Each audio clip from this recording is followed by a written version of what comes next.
Good evening, and welcome to our Community Information Forum. I'm Dr. Mitzi Murillo, Superintendent of Schools. Thank you for joining us to learn more about the January 28 bond referendum. The district is doing all it can to ensure that every member of the community is informed about this vote. We will have another Community Information Forum in person on Thursday, January 9th. You can find more information about that on our website. Tonight, you will hear from our panel of experts who can explain all aspects of the bond referendum. We will begin with a presentation, and the floor will be open for a question and answer period after. We will aim to keep tonight's event to an hour and plan to wrap up around 8. I would first like to introduce to you our panelists: Catalina Wolfmeyer, Board of Education President; Vanessa Walsky, Business Administrator and Board Secretary; Amy Toth, Principal of Mountain View School; Kelsey Tucker, 5th grade science teacher; Jonathan Dragon, Director of Musicals; Melissa LeMay, our Library Media Specialist. In addition, joining us are our architects who helped determine the priorities for this proposal.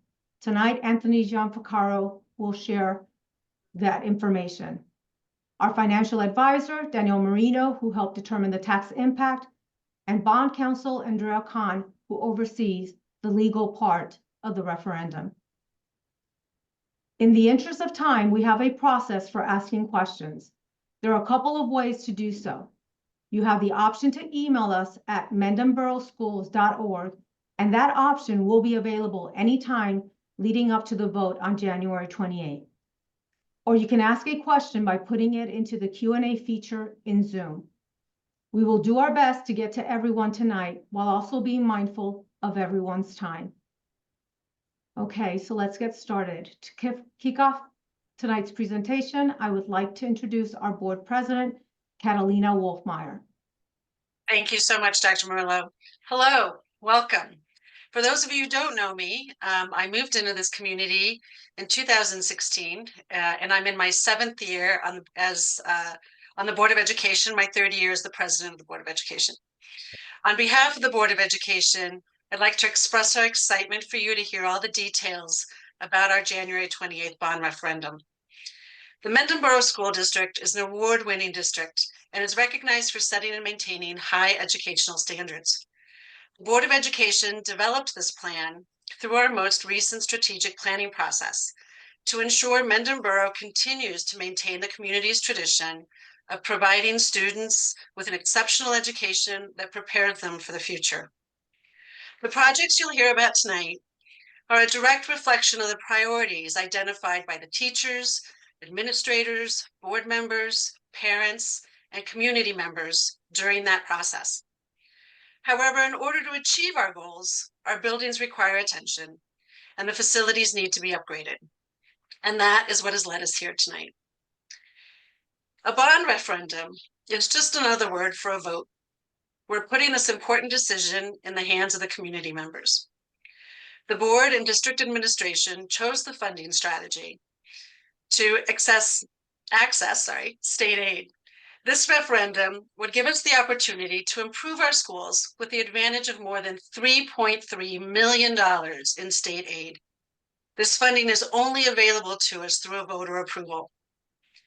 Every New Jersey taxpayer pays towards school improvement projects throughout the state. However, the only way to bring that money back into Mendham Borough is through a voter-approved referendum. Again, if voters approve this bond referendum on January 28th, state aid will kick in more than $3.3 million.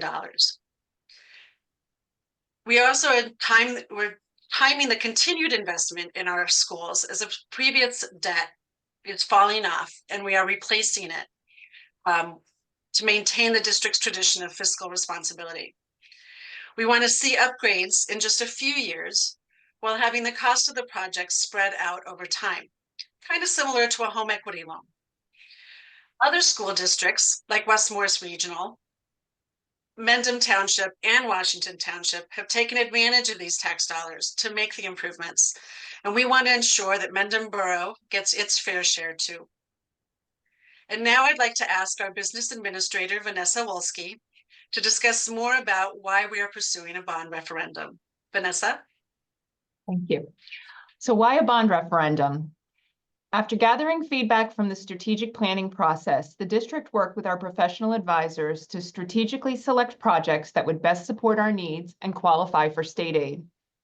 The bond referendum gives us the chance to have the state cover a portion of the costs instead of paying full price and spread the costs over time. No other funding plan would include the benefit of state aid toward project costs. We use our annual budget to cover educational expenses and regular maintenance of our buildings. Our budget can't absorb the costs of large-scale improvements to multiple buildings.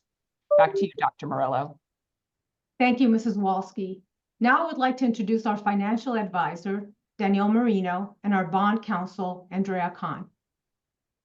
Hello, I'm Andrea Kahn with McManaman, Scotland and Bauman, and I'll go first if you don't mind.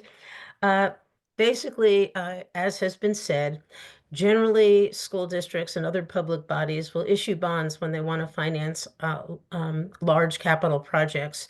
It's not generally possible to raise the money in a single year, or even sometimes over a few years. So a bond referendum with voter approval is a way that a school district can go ahead and borrow.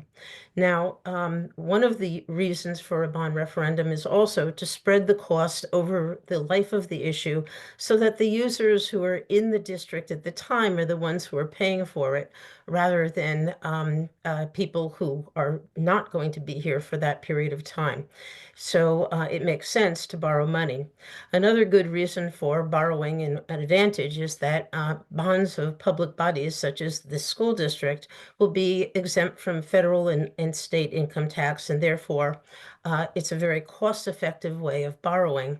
And then most significantly, it's the one way that the district can access state aid through state debt service aid.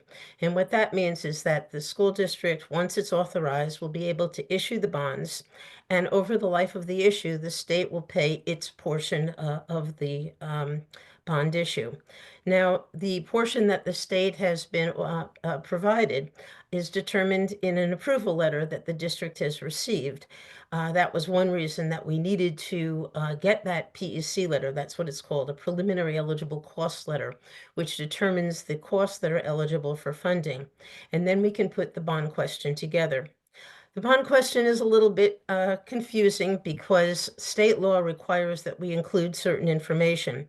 First of all, we're required to indicate in very brief and general terms that can fit in a voter machine insert, what the purpose of the bond issue is. The second is we have to provide the total costs of the project and the amount of the debt that will be authorized. And then finally, we're required to put information in that we get from that letter from the Department of Education. So in addition to that, we also have two questions. And the first question, which contains the highest priority in renovations, is fully eligible for state support. And then there's a second question for the auditorium, and that will only go into effect if the first question is also approved at this referendum. Perhaps at this point, we can talk about the tax impact. Sure. Thanks, Andrea. Hi, everyone. I'm Danielle Marino. I'm with Phoenix Advisors, and we are the district's financial advisor. So I'm just going to talk briefly about what the tax impact is for each question. So question one will actually be a decrease in your debt service tax levy if it passes. So that's about a decrease of $6 per month for the average home. Right now, the average assessed value for a home in Mendham Borough is $693,000.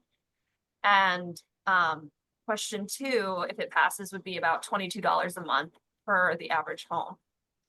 And I just want to explain the difference between assessed value and market value. So the market value is what you can sell your home for, but the assessed value is what you are taxed on. So it's often a different number, market value typically being higher. So it's important to find your assessed value. And you can find a link on the district's website to help you locate your assessed value. It's also on your tax bill as well. The term of the bonds is going to be 25 years. So the costs are spread out over that entire 25-year period. So when we say it's about $22 a month, that means $22 a month each month for the 25-year term. And the way we've structured this bond is that it comes on after the bond that you're currently paying off from a prior referendum is being paid off. So it doesn't overlap. And that's why there's this decrease for question 1. And then just that slight increase for question 2. And then the way we calculated the tax impact is we used a conservative interest rate, about a 4.25% for the 25 years. And that right now bonds in the market are selling under 4% for 25 years. So this is sort of worst case scenario for what the tax impact would be on the average home. And these bonds are sold through a competitive bidding process, which is required in New Jersey for new money sales. Additionally, the term is 25 years, but if rates were to drop in the future, there's something put into the bonds called a call provision. And in about 7 years, we'd be able to refinance the bonds for a lower interest rate. And that's something the district has taken advantage of in the past. The district had issued bonds in 2001. That's the debt that's dropping off, and that had been refinanced twice over the life of the series. Thank you for the information, Ms. Khan and Ms. Marino. Next up, we have our architect who will give details about the projects. Thank you very much. My name is Anthony Gianfrancaro, with the district architect. Before I even start, I want to say that we do work in many school districts throughout the state, but Mendham Borough School District has a special place in my heart.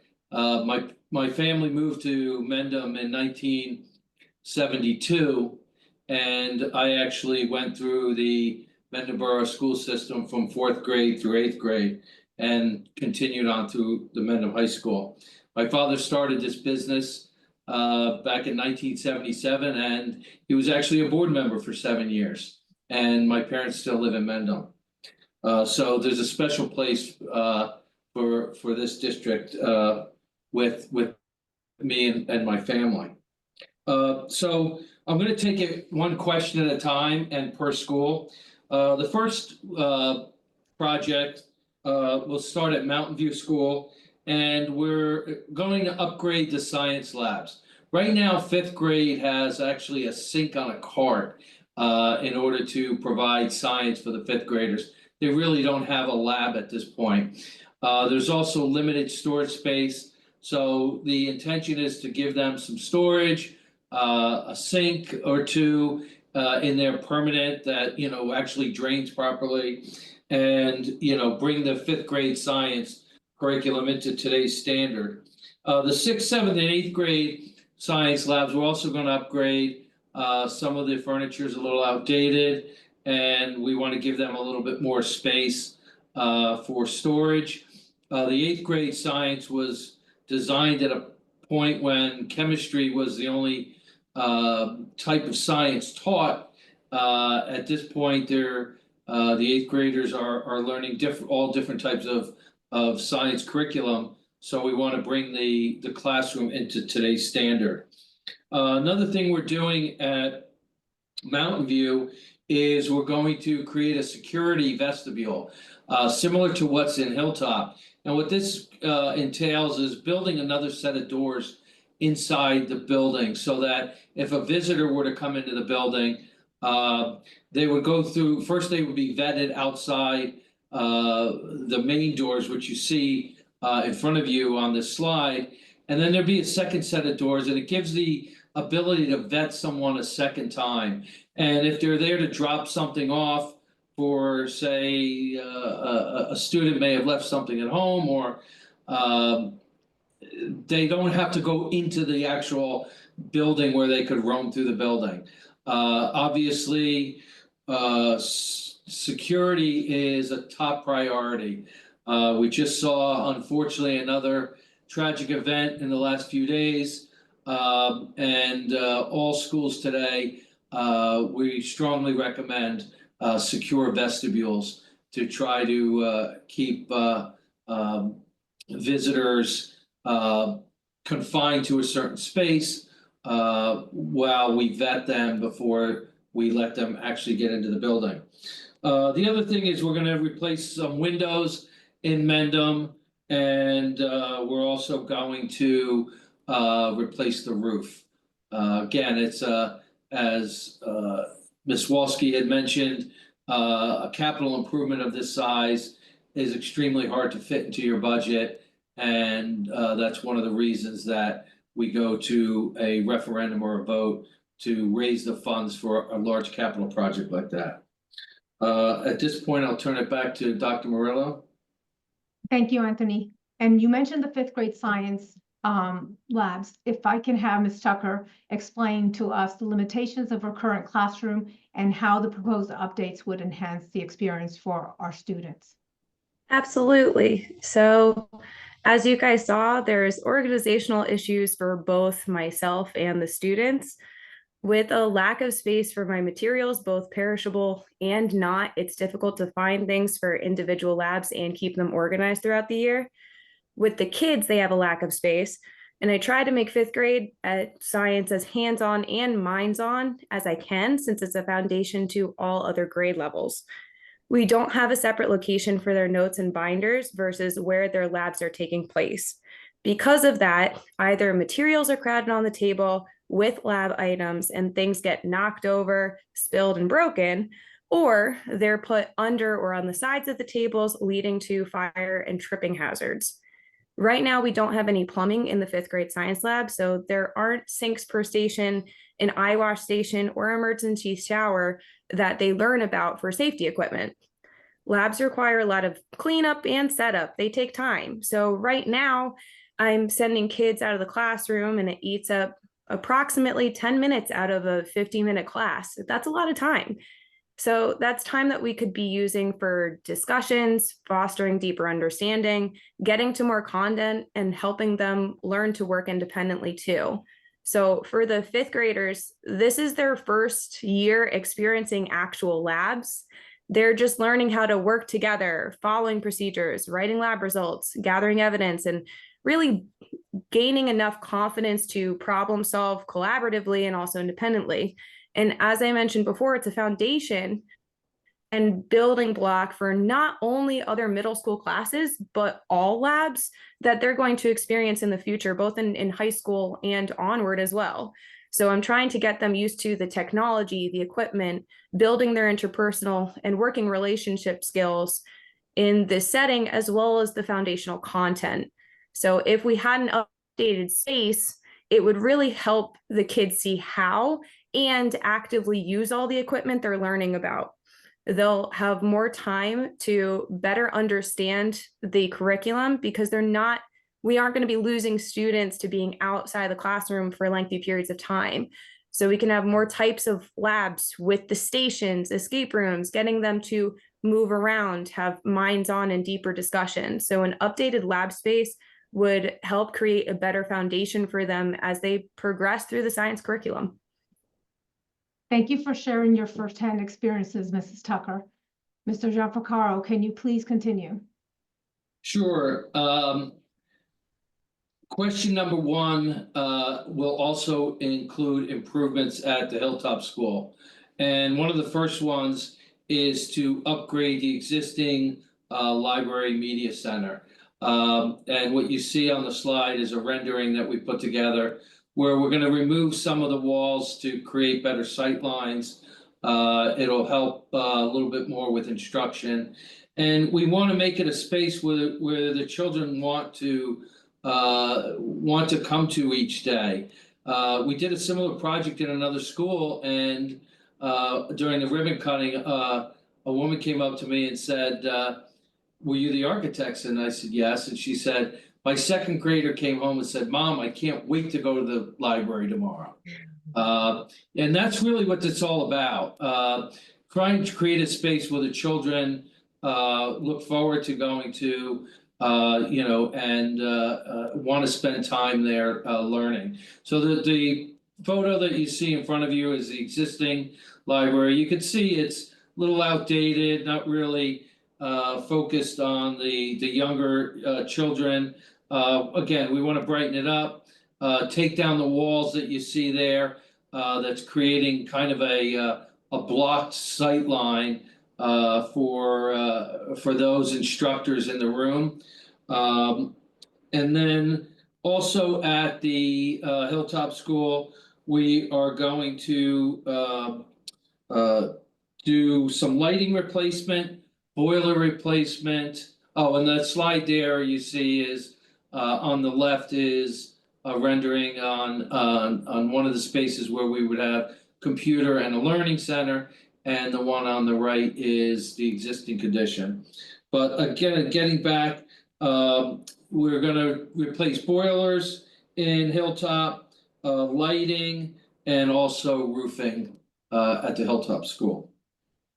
Thank you, Mr. Gianfrancaro. I'd like to invite Mrs. LeMay. There's no one better to speak about the Hilltop Library than our library media specialist, Mrs. LeMay. So, Mrs. LeMay, can you share your experiences?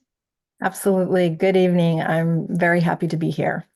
I'm also always happy to share the fact that our Library Media Center is truly a vital and robust part of our learning community. All of us there take great pride in the fact that we have cultivated a reading culture through the decades at the Hilltop Elementary School. And we totally recognize that reading is a window to the world.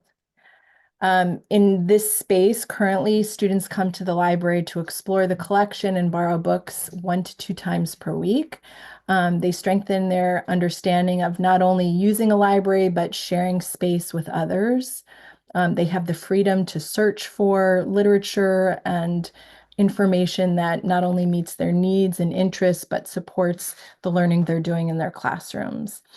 With the current space, as the architect spoke about, it can be really challenging for me to see the students as I'm working at the circulation desk, where a lot of really important exchanges go on. There's reader's advisory that occurs. Students and I discuss what they're reading, what their interests are, what their needs are.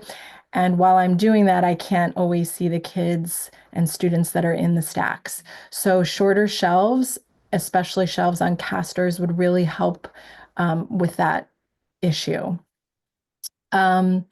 In addition, shorter shelves and bookshelves on wheels would give us the opportunity to reconfigure the space, not only to meet the changing needs of our collection, which is an ever-changing, ever-growing collection, but to perhaps change the configuration if we have after-school events or when other teachers come in, or other activities that go on. It just gives us the freedom and the mobility to change the space.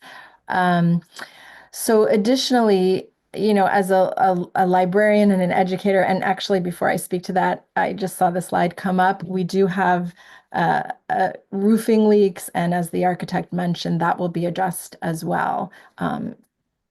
And then in terms of, you know, just being a librarian and educator, one premise that we hold near and dear to is the fact that a media center is a living and breathing and growing organism. It is ever changing. It is there to meet not only the diverse needs and interests of our students, but the passions as well. So first and foremost, we seek to support all of that, but also maintaining a safe and comforting and supportive environment.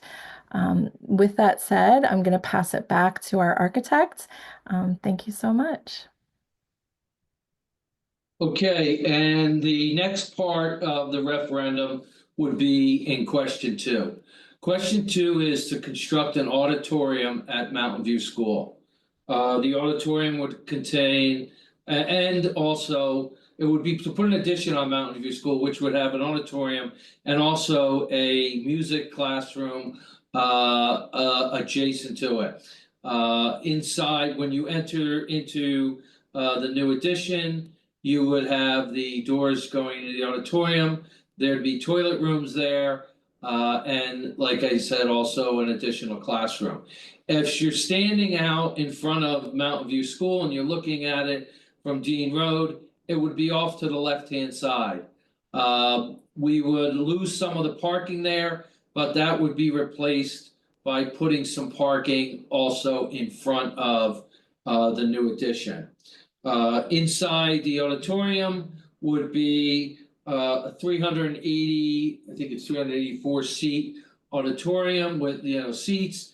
There'd be a stage similar to a standard auditorium that you would have, for lack of a better term, a stadium seating where it would slope down so you could see over the person in front of you. And there would be a stage totally accessible for anyone who's handicapped also. Again, it would be there for performances, speaking engagements, chorus concerts, band concerts,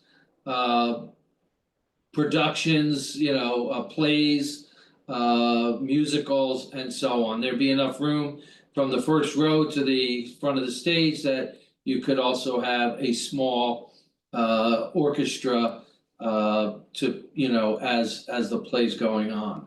I just want to, before I pass it on, I just want to say something about the let's call it lack of auditorium space at the school. You'll see on the slide to the left, there's an existing stage in the cafeteria of Mountain View School. Like I said earlier, my family moved to Mendham in 1972. And in 1974, the district hired a woman named Nancy Holland, who actually had been a singer for the USO, similar to the Andrews Sisters back in the 40s during the war. And she came to the district and said, I want to put on a Broadway show. Well, everybody thought she was crazy. And she brought the whole staff, the whole student body into the gym. We sat on the floor and she played a movie called Bye Bye Birdie. And she said, okay, we're going to have tryouts.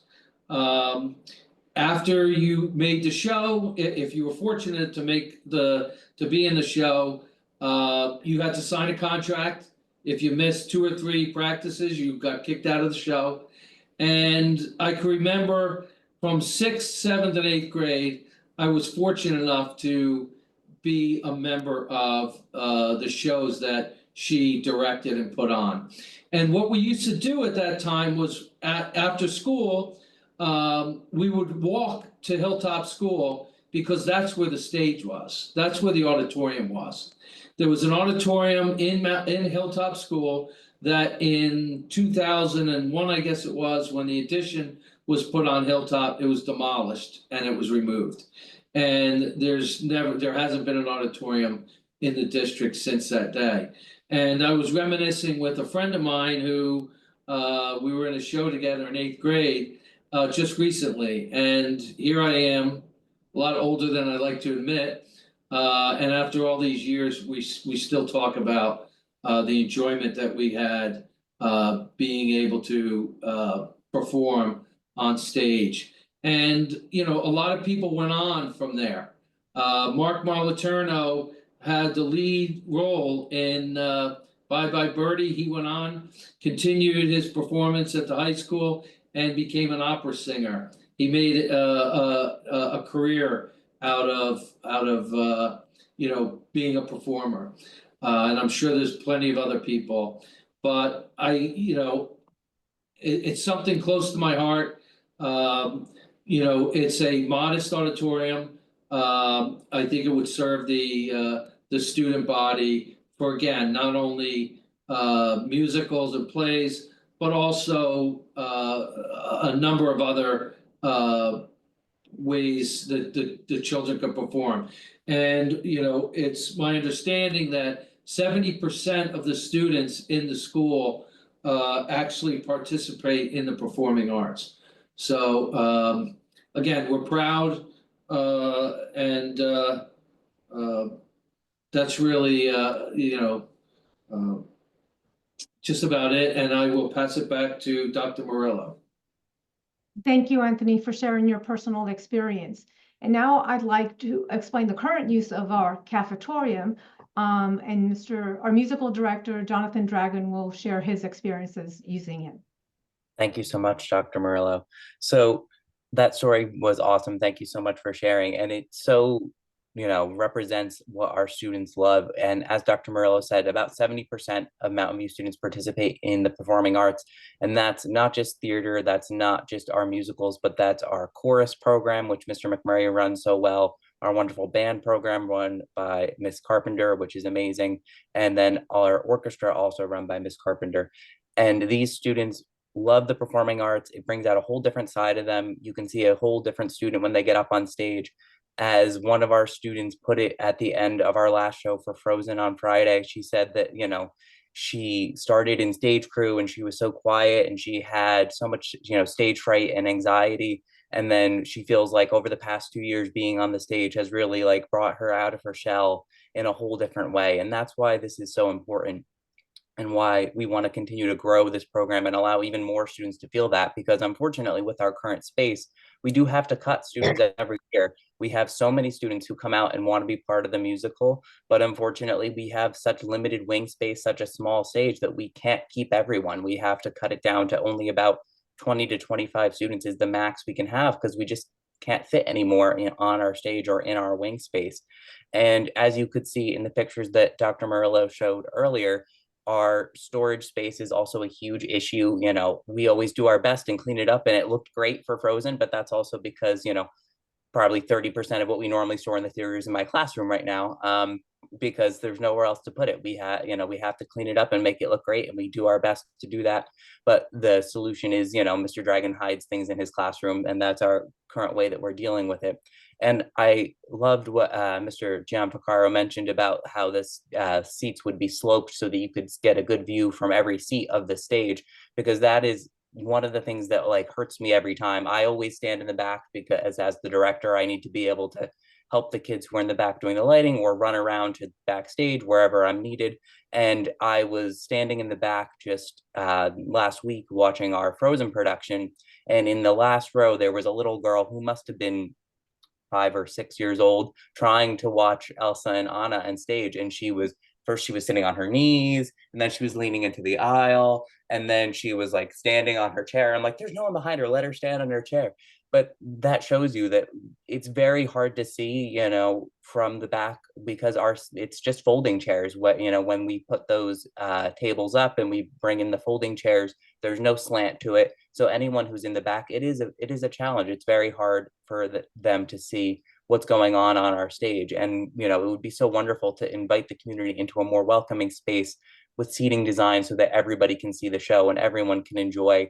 And then when we had our senior luncheon last week, where we invite the seniors in to see the show, a couple of them came up to me and were like, oh, it was so great, but I just wish I could have seen better. I wish I could have heard better. And I'm like, I understand, we do our very best. Me and Mr. McMurray worked very hard to make the sound work as best as we could in there. But, there are still limitations, and we would love to have a space that more properly displays the students' talents and allows the community to feel more welcome and enjoy the performances more. Thank you, Mr. Dragon. Lastly, we have some insight from Mountain View Principal, Mrs. Toth. Good evening, and thank you, Dr. Murillo. For those of you that don't have a student at Mountain View or haven't for many years, I've been the principal here since 2016, and the philosophy has always been to reimagine our spaces. So we have converted our traditional library into a Lion's Den and reading nook and a flexible learning space. We have renovated our technology lab and our industrial arts and applied technology lab. And I believe that the referendum project is just a continuation of that thinking. It's just a natural progression and the next step. And unfortunately, at this point, we are just out of the space that we already have to work with. I always pride myself in the school on trying to meet the needs of our students and adjusting the program offerings so that it is innovative and unique. And that's something that I think makes Mountain View a special place. In terms of the auditorium, as everybody has reiterated, 70% of our students participate in the arts. This is not just an opportunity for performances. It's not just about being on the stage for the band concert or the musical. It's about the learning experiences that go with that and how we can expand our offerings. So thinking about things down the road like an improv class or a set design course, or students actually taking a course in sound and lighting and having those learning experiences during the school day, not just when it comes to the performance that the community comes to see. There's also a lot of feeling amongst our student body that it would be amazing to be able to promote our 8th graders in our building. Right now, we use the space at the high school, and why they have always been accommodating. It's obviously challenging. We need to rearrange our promotion schedule around their graduation schedule. And I think it is something very special, especially because many of our students do go on to Mendham High School, but some go other places, and this is their last opportunity to be the class at Mountain View together and to promote from our own building. In terms of the science labs, as Mrs. Tucker described, obviously, science has changed, and the next gen standards don't work in classrooms that are outdated. So we need to make sure that our science labs provide mobility, flexibility, opportunities for collaboration, and those hands-on experiences, which are so important to prepare students for the next step. In terms of the vestibule, the security vestibule that Mr. Gianfrancaro spoke about before. So that is something that Hilltop has. So right now at Mountain View, you saw that picture earlier. We have a cart, it's functional. So when a parent comes, they drop something off, they leave it there. When it's raining like it has been, we're running out to get it. But ultimately, I view the security vestibule actually as an opportunity to create more of a community experience. So right now, when a parent is dropping something off, or they're coming to pick up a child, we can see them through the A-phone, but they can't see us. And being able to walk in and at least give a friendly wave to Mrs. McGarry or myself when you're coming to drop something off or coming to collect your child, I just think is that experience that we want to offer our parents, that school is a community facility and we can offer that in-person experience in a safe manner, which I think that the security vestibule will allow us to do. And finally, Mr. Gianfrancaro spoke a little bit about windows and roofing and some other upgrades. And I see that as just protecting our investments. We have a beautiful wellness area, which was one of our spaces that we renovated several years back. It was a home ec room and then a health room.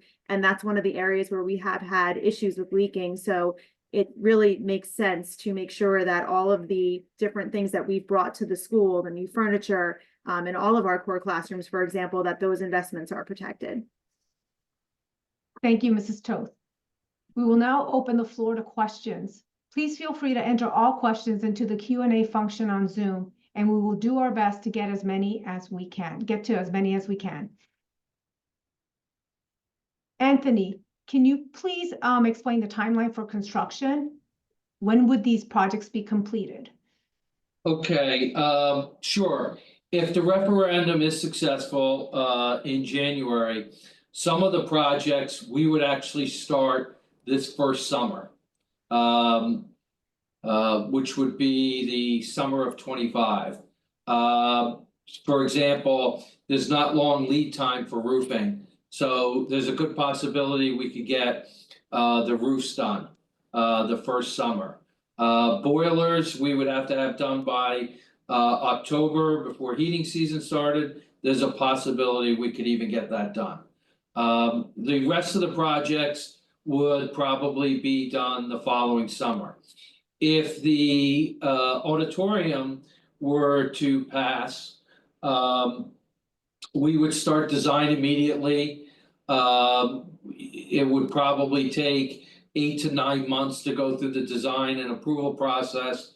We would shoot, we would hope to start sometime the end of 25, the beginning of 26. And we would hope to have it completed by the beginning of 2027. The January or February of 2027. It would take probably about 14 months to construct. And that's about the timeline for but most of the projects, the roofs, the windows, the boilers, most of that would be done over the summers. And again, some would start right away the first summer, and that couldn't be done the first summer would be the following. Thank you. This question I'll direct to Danielle. How do I know how much I'm going to pay? Sure. So on the district's website, these two charts are actually on the district's website. So this will give you a pretty good idea based on your home's assessed value, what you're going to pay per month. So again, the average was a decrease of $6 per month on question 1, and then question 2 would be an additional $22 a month versus what you're currently paying. And as we kind of described before, the district's existing bonds from the 2001 referendum are being paid off, and then this new bond series would come on the following year with the first payment in July of 26. And again, just to reiterate, knowing the difference between your assessed value and market value is very important. And you can see there's this website below at jpropertyrecords.com where you can find your assessed value. And again, also it's on your tax bill. Thank you, Danielle. And another question for you and for Anthony. What percentage of the bond total will the Performing Arts Center represent? Sure. The Performing Arts Center is about half the cost of the entire referendum if questions 1 and 2 pass. And as a reminder, question 2 can only pass if question 1 passes. Correct. And we're getting the full, as bond counsel had mentioned earlier, we're getting the full state aid on question number 1. Every project is eligible. So we're going to get 34% of debt service for question 1. And perhaps I can explain further that, people often ask why we have the district aid percentage, which is a larger number. It's 40%, but that 40% that appears on the bond question, and we're required to put that number into the bond question, it's only part of the formula. So the formula for state aid is basically what the district aid percentage times the eligible costs. And for the, since 2012 or so, it's been reduced. So the number that we're using is 34% because that's a more accurate number of what the debt service aid for question number 1 will be. For question number 2, those costs were not eligible for state support. So the total together gave us about 17.5% of annual debt service aid that would be paid for by the state. So if both questions were to pass, you get the 3.39 million. If the only question number 1 passes, you'd get the 3.39 million. Thank you, Mrs. Khan. Anthony, again to you. What Sure. happened to the parking at Mountain View? What we're going to do, I thought there was a slide. The parking that we're going to lose by constructing the addition off, there you go. Right now, the parking goes up that side, and it goes into the area where the proposed auditorium would be constructed. We're going to kind of turn it to the side, and we're going to put it across the front of the building. Or in front of the front of the existing building, where there's it's an open space right now. Question for Amy to follow up. I know you mentioned Mr. Dragon talked about the need for an auditorium. Can you expand on that? Sure. And Mr. Dragon was having technical difficulties, so he'll be hopping back on when he can. I'm back. Oh, there he is. Okay. So I will start and then I can pass it off to Mr. Dragon. I think that, again, the auditorium, if you think about its purpose and if the community thinks about it, they may be focused on just the idea that it's a space for performances, but it's a learning space. There's classroom spaces, And then it will expand our ability to offer different types of related arts classes that would be best served in that type of space. And the learning experiences that students have in the performing arts classes that we already offer, things like perseverance, practicing, working as a team, to collaborate and to adjust and to take feedback. I mean, those are all extremely important skills that the performing arts, help to reinforce. And I will turn it over to Mr. Dragon to talk about the current challenges with the space that we do have. Yes, so as much as we make the best of our current space, and it definitely has come a long way since the past 8 years, finding ways to make everything work has, put together a solid product. It definitely would be amazing to showcase our students in a better situation there. Some of the things that from the students that they have brought to me over and over again throughout the years that, I'll use the things they've brought up is the wing space is a huge issue. For those of you who don't know what that means, if you look at the front of the stage, where the stage ends is the off stage part. So that's where they walk off and they are off stage. Well, that's the space where they need to be able to wait for their next entrance. That's where they need to change costumes. If they're changing costumes, they need to move set pieces. And in our theater, basically you have about a few feet and then you hit a wall. So not ideal, certainly, especially when you have 25 kids in the musical like we did this last year. I was back there for the key set change that was going on, and I tripped over several different students while I'm trying to make it way back there. Miss Tucker knows what I'm talking about. She's been back there to help us before. It's tight. It's really tight. Last year was incredibly tight, even more than this year, because it was Beauty and the Beast. So we have these giant costumes. Someone's dressed as a wardrobe. At one point, our wardrobe got wedged between the wall and the staircase and she couldn't move.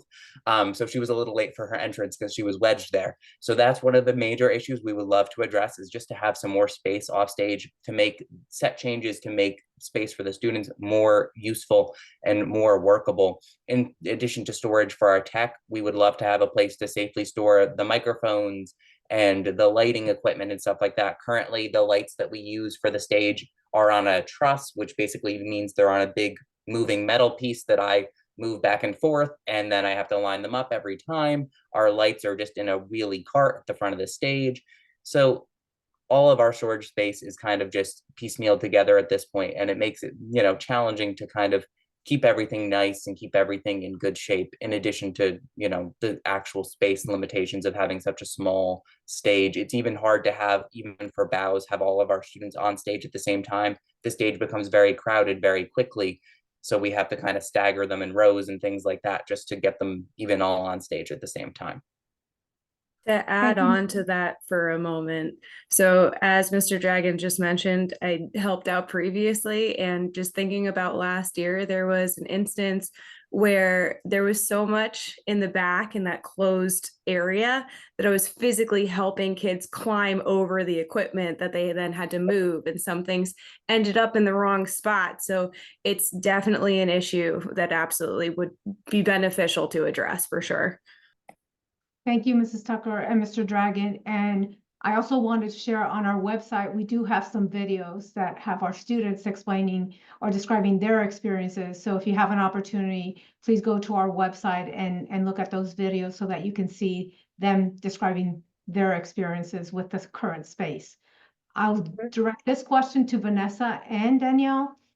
Why can't we use capital reserve to pay for these upgrades over time? And Vanessa, if you want to start. Sure.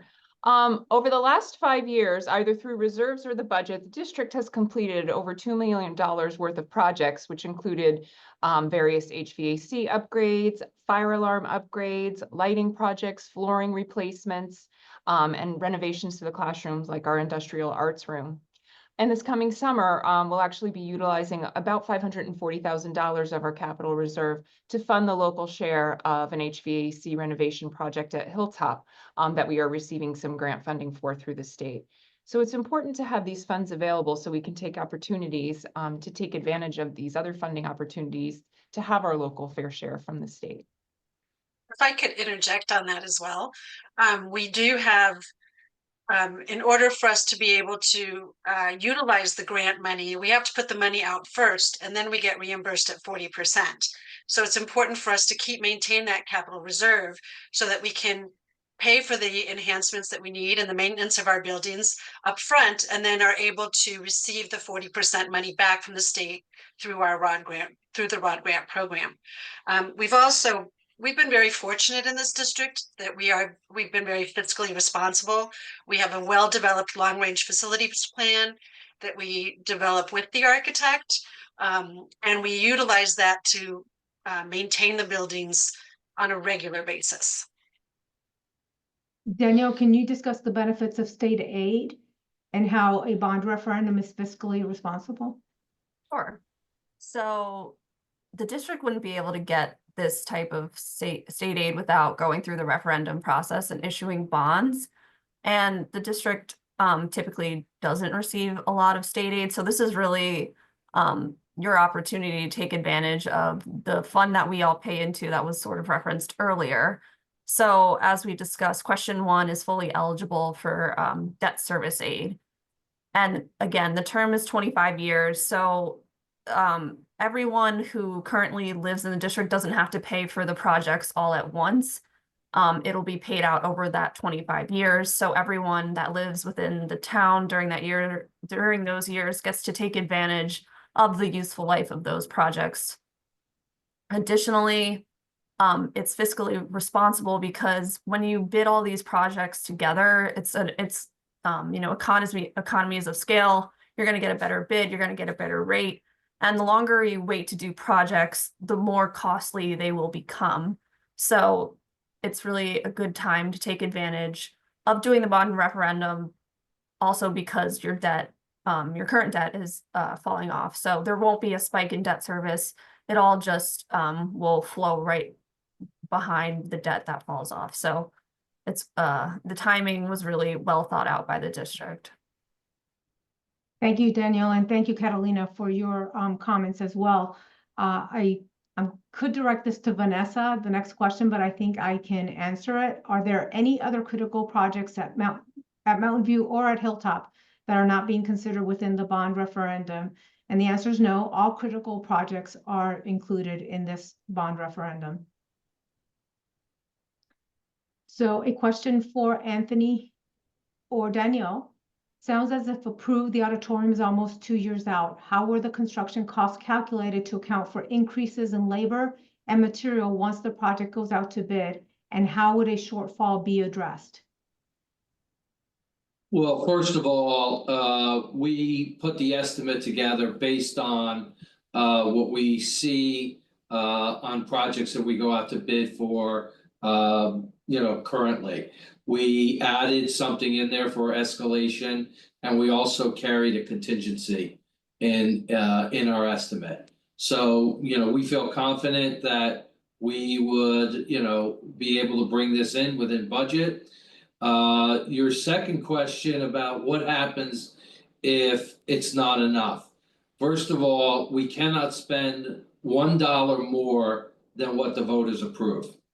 So if there was an unfortunate situation where we went out to bid and the bids came in higher than what the voters approved, we would have to go back and value engineer the project and possibly maybe scale it down a little bit, maybe look at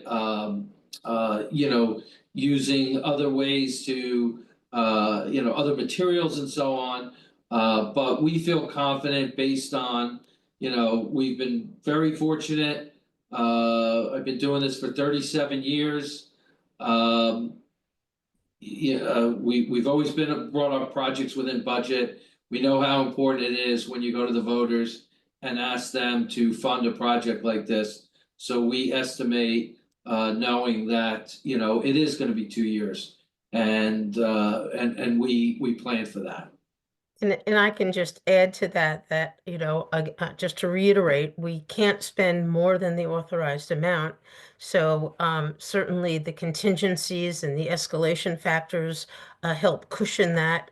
And the district often will bid alternates to make sure that we can come within budget and to protect the situation and come up with strategies in the event that there are costs that go up more than what was anticipated.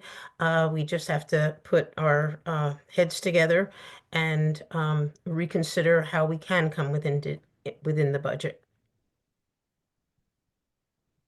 Thank you. Danielle, can you explain what net tax impact means? Or so again, the district is currently paying off a bond series that was originally issued in 2001. So the numbers we've been talking about are saying you're paying this, question one is this, and that means you'll be paying a little less if only question one passes. And then if both questions were to pass, that's that $22 a month question. So you'd be paying about $22 more a month than you're currently paying towards debt service. Thank you. Okay, it doesn't seem like we have any additional questions.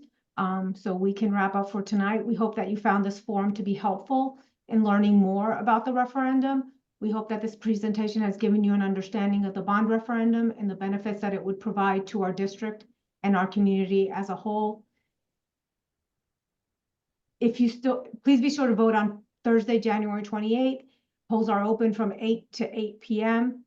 You can find the polling locations and all voting information on our website. Parents, if you have children who recently turned 18 or are away at school, please remind them to register and vote or apply for mail-in ballots. Mail-in ballots must be postmarked by January 28th. Again, all of this information is available on our website at mendhamborough.org/vote.